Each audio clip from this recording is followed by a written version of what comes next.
Something else, guys, that I want to discuss and that you will be asked fairly often is what is the difference between ECT and TMS?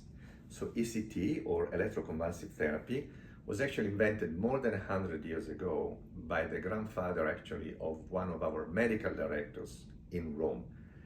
And ECT is based on the idea, fairly similar in principle to TMS, that when people were depressed or are depressed, the brain frequency is off compared to controls. And the original idea back in the days of using ECT was, okay, as if my brain is a heart and it has an arrhythmia, let's just use a defibrillator, let's restart everything in a very non-specific way, hoping that when the patient wakes up, ECT is done in anesthesia, in a clinical setting, something of this brain electricity and connection has improved and the patients will feel better. That is the idea of ECT, clinical setting, anesthesia, very, very strong electrical stimulation in the entire head. I'm sure you've seen movies about that many times, and that can work. Some patients absolutely benefit from ECT, and ECT is done in many top universities and hospitals as well worldwide, but it's fairly more invasive than TMS. And the side effects, the most typical side effect of ECT is long-term or short-term memory problems, because again, you're scrambling the entire supercomputer, which is our brain, in a very strong way, and so you may have pretty strong side effects.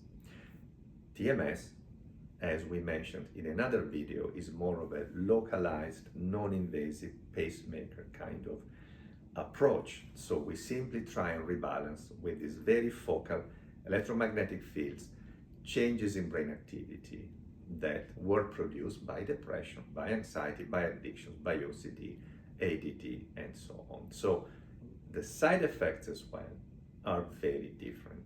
In our experience, in our clinics, less than 10% of patients, when and if they have side effects, they experience headaches a few times, and headaches we believe are related to the increased brain blood flow and oxygenation, more blood to our head, vasodilation, and that can cause a headache. Rarely patients complain of feeling dizzy, especially patients with anxiety. It's fairly normal, but that's initial, only in the very first few sessions of TMS.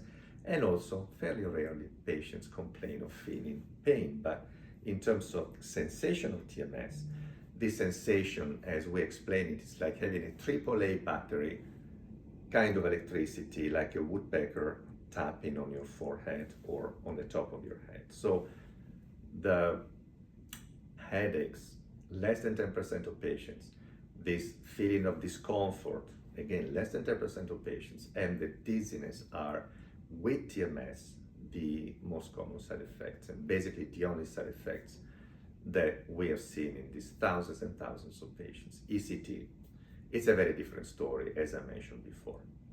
Thank you.